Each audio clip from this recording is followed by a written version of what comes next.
So it's about time in the Black Book sessions where we're going to take a look at sampling. This is a real foundation, absolute basic approach at sampling. Okay, really important. A lot of you guys might have been using samples, never really fully understood what's going on. So let's take a look in the book. Just going to draw something here. So we're going to talk about sampling. And specifically the whole concept of the keyboard, mapping a sample onto a keyboard and what happens when you actually do that. So I'm going to draw a keyboard here. So we've got musical notes. Just going to draw here the black notes.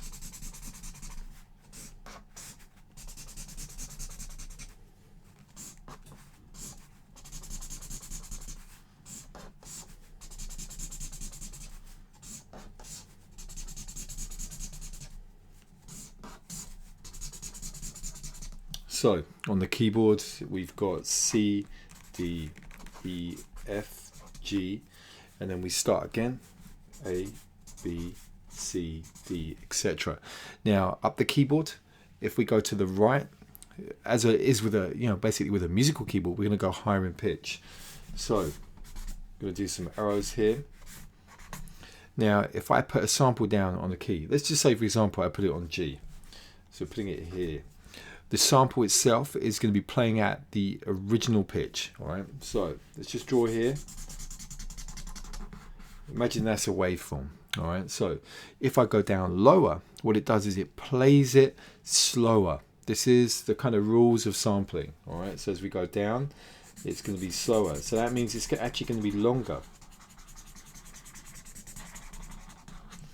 If I play it to the right, higher up the keyboard, it's going to be higher in pitch, but it's going to play for shorter.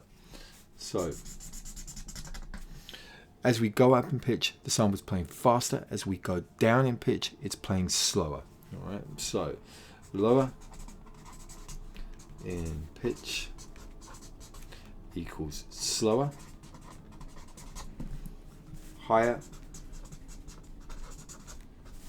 in pitch equals faster. So this is how it does it. This is how it raises the pitch. It plays it faster and it takes it down in pitch by playing it slower. Very similar to a reel-to-reel tape recorder. That's how they used to do stuff back in the day. All right. So this note here, G, the original duration, the original pitch for the sample is what we call the root note.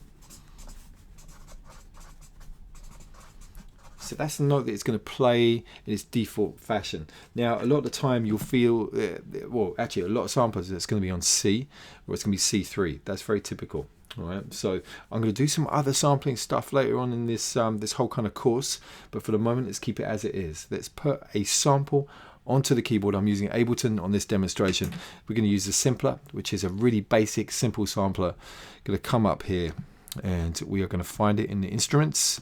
Simpler is here. Here's a MIDI track. Just double click and load it up. So it says here, drop the sample here. I've got something somewhere around here. Where was it? It was this one. Just going to get this. You hear that? So it's a nice chord. And this has got a little kind of riff at the very end. So I'm going to drag this onto the simpler. Let's turn it off the audition. So this is now on the keyboard. I don't have a MIDI keyboard connected. I'm going to use the QWERTY keyboard on the Mac. So that's the original pitch. If I go up the keyboard, you can hear it going up. Listen to the riff at the end. So it's playing faster. So there we go. Now let's go down. Lower. Such a nice sample that. See, the riff itself is playing real slow. So this is the basic rules of sampling. You have a sound that's mapped onto the keyboard. It's going to go up and down. You're spanning up and down so you can play it as a musical sample. Higher in pitch, it's going to play faster, and lower in pitch, it's going to play slower. So what I want to do is I'm going to get this audio track. I'll get it set up to receive the signal from that simpler. So we go to the in and out routing. I'm going to say here in from the outer chord, or I can do it resampling, which is coming through off the stereo out, anything that we're hearing. Let's set it up with the outer chord. So we're going to push the record enable, and then I can just record up here, and I'm going to play it. Let's get this back to the normal pitch. Where are we on the too low? There we go. I was transposing it down, you see, before. So that's the original pitch. Let me just get this. See what I'm going to have to do. I'm going to record it into a MIDI sequence first. In fact, what I want to do is actually show you the notes, because then you know for sure it's going to make it much more easy to understand. Let's come up here. So I'm going to do a note on here so you can see it literally. We're going to do the normal pitch. So let's just get this playing. Going to get the clip playing. In fact, let's just come back. I've got a bit of platform schizophrenia. It's been a little while since I've used the Ableton, so there we go. So let's take this, in fact, to 4 bars in length. Let's take a copy of this. Let's take this up. So we're going to take it all the way to C4. And in fact, I'll extend the note length so that we get a full range with the duration. Let me take that all the way over here. It's quite likely I'm going to have to make the length of this clip even longer.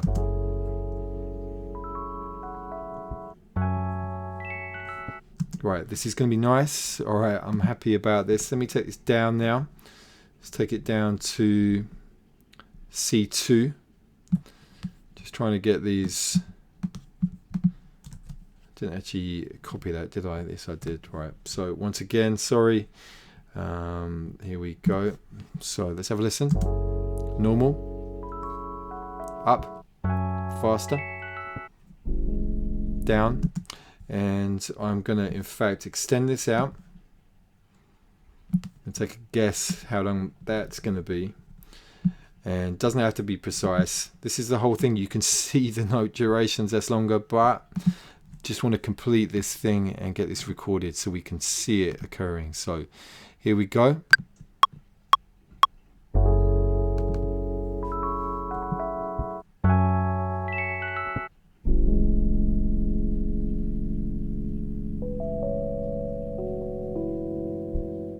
There we go. Right, so you can see the waveforms now. You can see the original is over here. Then we can see the next note. In fact, let me take the warping off here. Very important to do that so that we don't actually add any stretching. I'm going to do a separate video about time stretching, by the way, which will explain some stuff for you guys. And incidentally, if you're wondering about it, you know, this whole concept of the sampling with the key as we go up, it playing faster, as we go down, playing slower. Time stretching is one of the technologies, you know, at least the heart of it anyway, the whole ability for you to play a sample up the keyboard and for the speed to remain the same, or down the keyboard, the speed to remain the same, but the pitch going lower, pitch going higher. That's the whole kind of sort of granular resampling concept, and I'm going to go into that on a lesson in the future. Okay, so look, just come back to this once again. So here's the normal note. There's the higher pitch note and then the lower pitch note. You can see the lengths are very different. So I just wanted to back up the stuff that I've done here in the black book with some stuff so you could see this over here. So any of your samplers in their normal mode are going to work in this way. If you guys have played around with Native Instruments' Contact, there is a thing called a time machine, which allows you to really break free of all this stuff. It's a great way to experiment and play around with sampling because it breaks free of these rules. But these are the rules, the foundation rules you're going to find in most samplers, even drum machines. You know, if you're adjusting stuff, if you're taking a sample up in terms of the pitch on a drum machine, it's going to play it faster. If you're taking the pitch down on the drum machine, this sample is going to play slower in the same way. This is very important foundation stuff when you're dealing with samples. Okay, but I'm going to go into the time stretching stuff on another video later on in the series.